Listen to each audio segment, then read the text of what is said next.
we should move on. Ola, I'll let you take over the screen share for the sake of time. All right. Can you hear me? Yep. Great. Ole Bialas is a postdoc with Ed Lawler at the University of Rochester. He's a scientist after my own heart, I'd say. As a grad student, he helped write a toolbox for conducting auditory spatial experiments and analyzing auditory spatial data.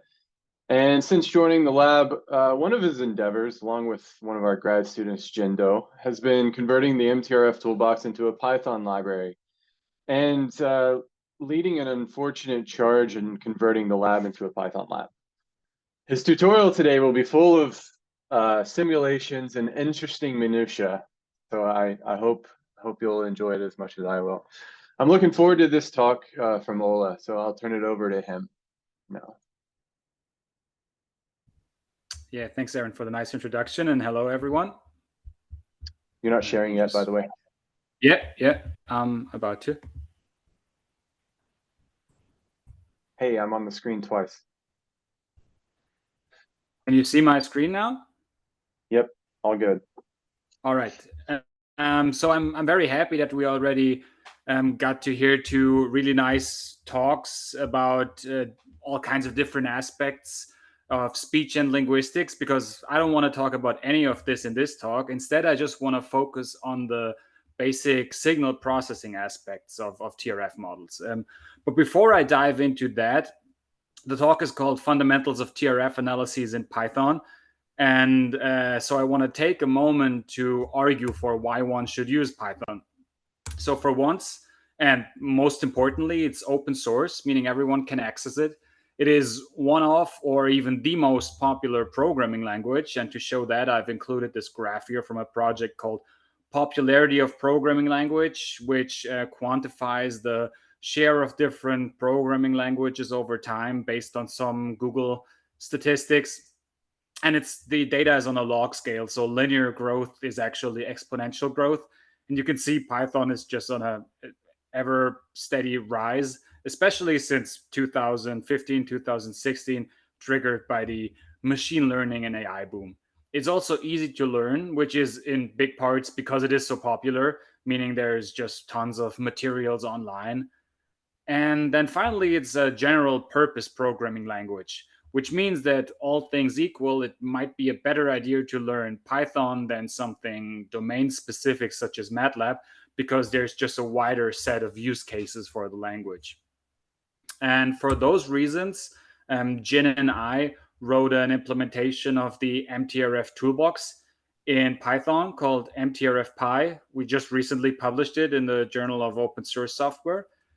And so our objectives in making the software were that the API should be as similar as possible to the MTRF toolbox, so that people who already knew that would have an easy time using MTRF-Py. However, we also wanted to use an object-oriented design because we felt that the code will just be easier to use if all the important methods and variables you would be interacting with are packed into one class rather than distributed across many functions. We use continuous integration, which means that we have a set of test scripts that runs automatically anytime we edit the code to check that everything is producing the results it should. And this is just generally a good practice in software design. But it's especially important in our case because, of course, we want to make sure that running the functions in MTRF Toolbox and the corresponding functions in MTRF-Py produces the same results if you run them with the same parameters. And we ensure that by using this continuous integration process. We wanted to keep it lightweight with minimal dependencies. So it right now only uses core Python functions and NumPy, which is the basic Python library for doing matrix computation. And this also helps us to make the code compatible with all kinds of existing pipelines. We, for example, did not introduce things such as custom data types because we want to avoid that people who want to use the code have to rewrite a bunch of their existing pipelines just to fit it in. And then finally, the software should be easy to use and learn, which is why we provide quite extensive online documentation and tutorials. So let me give you a quick overview of the code. The package consists of 3 modules. For once, the TRF class, which is the main class that the user is interacting with. There's also a module called stats, which features functions for cross-validation and permutation. And then there's a module called matrices, which contains functions to, for example, compute covariances and generate lag matrices and so on. Those functions are usually not accessed by the user directly, but rather called on by the other 2 modules. And then the TRF class takes a bunch of arguments, and those are kind of the meta parameters that define what kind of model you're using. So the direction, whether it's a forward or backward model, the method of regularization, or the metric that you're using to evaluate and compare different models. And then the important variables that you're usually interested in are contained in the attributes of the class, such as the weights of the TRF, the time lags, and the regularization coefficient. That's one point where we deviate from the MATLAB API. In Python, we can't call it lambda because lambda has already a defined function in Python, which definitely bothers me, but it is what it is. So we just have to call it regularization. And here's a little example of how to use it. I use this little function called load sample data, which downloads and returns about 2 minutes of EEG recording, along with a 16-band spectrogram of the speech the participant listened to. And I create an instance of the TRF class. So here using empty parentheses, meaning it's just going to use the default parameters, which will create a forward model with ridge regularization. And then use trf.train, which is the equivalent of mtrf-train, fitting the TRF to the stimulus and response. And then here I use the plot method to get just a quick visualization of this nice spectrotemporal response function here. We also use the opportunity to implement some functions that are not part of the original MTRF toolbox. For example, here I use this function called permutation distribution, which randomly scrambles the stimulus and response trials and then trains TRF models on this permuted data and returns a correlation coefficient and repeats this over and over again, here 1,000 times, set by this parameter npermute. And so you're getting 1,000 correlation values, and the distribution of these values, the permutation distribution, reflects the effect size that you're expecting in the absence of any actual causal relationship between stimulus and response. And then you can use this distribution to compare your actually observed correlation to and assess the significance of your result. So now I want to move to some demonstrations. In the tutorial, I'll be using actual brain recordings, also actually the old man in the sea data. So that's just kind of the canonical data set for doing these kinds of analyses, apparently. But here I want to just use simulations, because the simulations are a really useful way of testing our intuitions and our understanding of these kinds of models. And all the code I'll be using from now on to generate the simulations and the plots I've shared with the CNSP team. So I don't know if you already got it, but if you want it, you should be able to get it and play around with all of the parameters yourself. So I'm using a wavelet here to simulate neural responses. And a wavelet is generated by simply multiplying a sinusoid with a Gaussian. In time frequency analysis, we also use wavelets, rather complex wavelets, but here I only use a real valued one. And the neural response then is simulated by taking a stimulus, which is here just some square pulses that are randomly spaced and vary in their length. And then we convolve that stimulus with the wavelet, meaning we slide the wavelet over the stimulus and multiply it with the stimulus at every point. And then for each multiplication, we sum all the points and get 1 point of the response. So this basically means we're filtering the stimulus with the wavelet. And the result is our stimulated brain response, which looks like this. So whenever there's a pulse, you get like this thing here, which kind of looks like the wavelet or like a stretched version of the wavelet. And then if you have multiple pulses close to each other, the single responses kind of start to blend into each other. So if the distance between the pulses is less than the duration of the wavelet.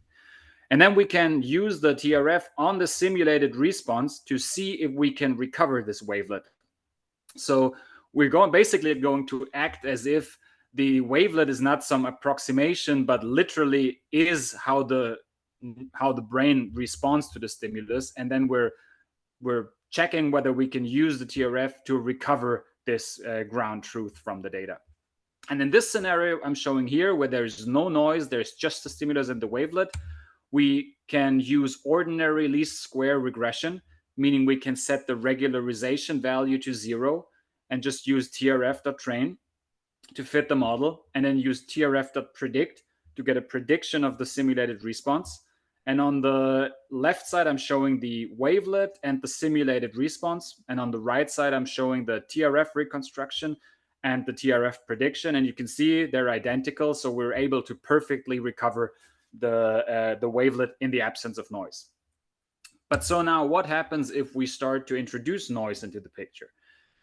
So if we start adding normally distributed noise of increasing amplitude, then at some point this TRF is starting to break down. So here you can see at minus 30 dB SNR, it's really hard to still pick out the shape of the TRF from among the noise. And minus 30 dB isn't that noisy. So here in the bottom, you can see the noisy response. And even with the minus 30 dB, just by eye, you're still easily able to pick out the stimuli from among the noise. But the OLS regression is not. So we can circumvent that by starting to use regularization. So you can call the TRF.train function, and instead of using a single value for regularization, you can just pass a list of values. Here I use a log-spaced array. And then what will happen internally in the TRF function is that it will train a TRF for each value in this list and test them using cross-validation, and then select the value that gives the best model according to the metric you're using, which per default is Pearson's correlation between the predicted and the actual response.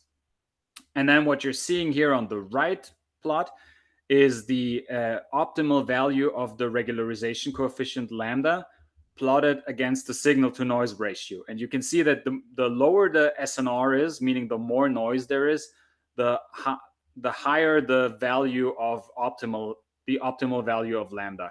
So the more noise, the more regularization.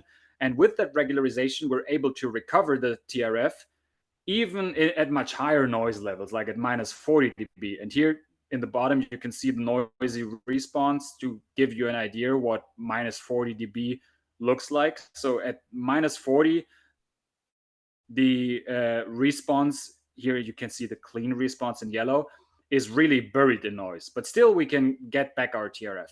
Of course, it looks pretty spiky, and that is because we have a lot of high frequent noise in that signal. Usually in EEG, we filter out the high frequent signal, but here, since it's just plain white noise, there's a lot of high frequent power. One way to help with that is to use what we call Tikhonov regularization. So Tikhonov regularization penalizes the square difference between two neighboring weights in the TRF, meaning it kind of forces the neighboring points to take on similar values. And this usually leads to a smoother solution. So here, even at the minus 40 dB, we get a really good approximation of our original wavelet from the TRF.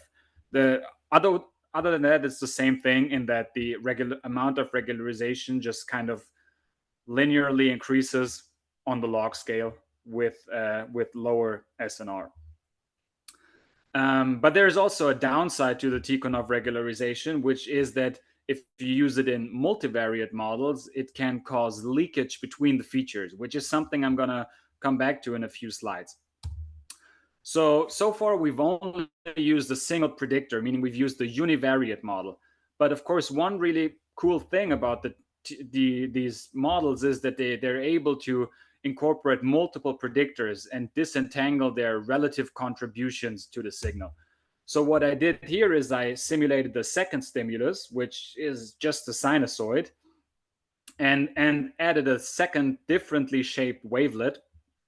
And then I convolved the green stimulus with the green wavelet, and the yellow stimulus with the yellow wavelet. And I just summed the result of those two convolutions to get this stimulus here, which just looks like another sine wave with some spikes added on top. And then again, in this noise-free scenario, we can use the TRF with both stimulus features, and we can perfectly recover both of our wavelets, meaning the TRF is able to disentangle the two contributions. And the weights actually tell you how big the effect of each feature over time is on the signal. But so now what if the stimulus features are confounded? So here I created what in causal analysis is known as a fork. So a fork happens when one variable z causes both x and y, and that makes it so that x and y are correlated, but this correlation does not reflect any causal relationship. And in fact, the correlation disappears once you account for the common cause z. So here z is this sinusoid, and then the other stimulus x is generated by just setting it to 1 wherever z exceeds a certain threshold, and it's 0 otherwise, meaning the value of x completely depends on z. And then the neural response y here is created by convolving z with a wavelet, meaning x does not affect the neural response. The neural response only depends on z. And so now what happens if we train two TRF models to predict the neural response, one using stimulus feature Z and one using stimulus feature X? Well, if we use Z, we'll just get, again, our perfect reconstruction of the wavelet. This is just exactly the same scenario I showed in the beginning if we just ignore X. However, if we only consider stimulus X, we'll still get a somewhat weirdly looking TRF, but that's definitely not random. And this is because X is actually correlated with the response. It does not reflect any causal relationship, but you're definitely able to predict the response based on X. So if you're just interested in prediction, it's totally fine to use X. Now, the interesting thing is that if we then use both Z and X in one common feature space. So here I create one stimulus by just stacking those two stimulus features Z and X into one matrix, and then use that to train the TRF. Now we're able to disentangle the contributions. And this is what so now all the weights for X are 0. And this is what I mentioned in the beginning, that the correlation that's caused by the fork disappears once you account for the common cause Z. But so earlier I mentioned that Tikhonov regularization can result in leakage between the features. And now I want to show you what that means. So here, if we use Tikhonov regularization and we start using increasing amounts of regularization, so we increase the value of the regularization parameter from 0.001 up to 1, we can see that the more and more we're regularizing with Tikhonov, the more the TRF for X starts to approximate the TRF for Z. Whereas here with lambda equals 1, we might be tempted to think that they're both about equally important for generating the response, which of course is not true. We know this in this case because we simulated it that way. And this is the reason why it's usually not a good idea to use Tikhonov for multivariate models. Although this effect is not completely absent if you use ridge regularization. So you need to crank up the regularization much more with ridge to get non-zero values in X, but it is just technically possible.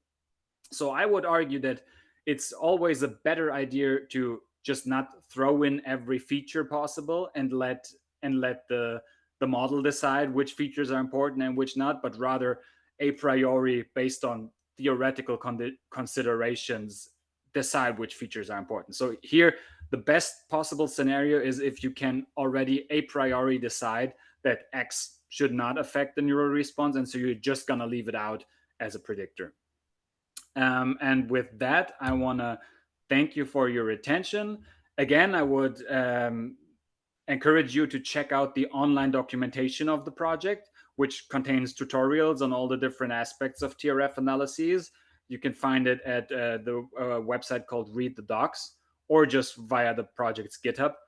And also, if you're interested in contributing to this pretty new project, please get in touch. Both Jin, who you can see here in this picture, and I are very happy to receive any contributions.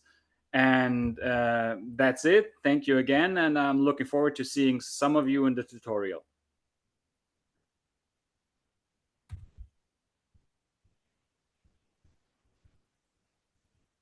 Cool. That was a lot of great minutia. Thanks, Ola. So if anyone has any questions, please feel free to ask. I'll hold my question until others have a chance to ask. But I didn't realize that you had a cat, Ola. It looks like it's not my cat. It's just some random cat in Greece on a holiday that walked like next to me. Bummer. I thought it looked like Cosmo. All right, well, I'm going to go ahead and ask my question. This is the first time I've actually ever seen the Tikhonov regularization demonstrating like that leakage. Which thanks for that. I've always been like aware of it like superficially, and always had like kind of thoughts, and I wondered if I could get your thoughts on it too. Is it possible, do you think, to implement a way in which Tikhonov doesn't leak across channels for other features? Is it in the way that the X design matrix is constructed, or is it just because there's something next door to it, it's gonna like influence it? I really don't have a good explanation of that. I think my understanding of linear algebra is insufficient to do that. But that's, by the way, one thing which I think is a great reason to use simulations. If you can't kind of decide it from first principles, a good idea is just to try it out in a scenario where you know the ground truth and see what happens. No, this is actually also just something I played around with to find out, but I don't have like a mathematically grounded answer for you. I'm sorry. I was going to see if like Mick had any input. I just realized that Mick has been a participant this whole time and not a panelist. Sorry about that, Mick. But if you have any like thoughts on that, like I think Mick is going to be in your tutorial, so maybe you can say some words about that there, and we can figure that out, because I think that would be an interesting thing to figure out. Any other questions?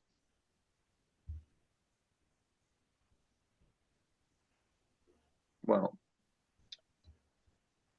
there's a link. Oh, Giovanni put in the chat that, I don't know if you knew this, Ola, but we've integrated your MTRF Pi into our web browser. Oh, that's cool. Yeah. I think it's probably running completely on that, right, Joe? Yeah, it's all Python, unfortunately. Anyway, so for the sake of time, we'll cut it there. I will hang around in this Zoom room, and then some people will be in the tutorial Zoom room to answer any questions about setting up your environment for the two tutorials. So from here, we'll go to the tutorials. Everyone thank Ola for us. People are doing that in the chat. There'll be two links that were sent to you, and so you'll just choose one of those links to go to. And we'll meet there in about 15 minutes. Okay. Thank you to all of the speakers and to all of the participants for interesting questions. We'll see you in a few.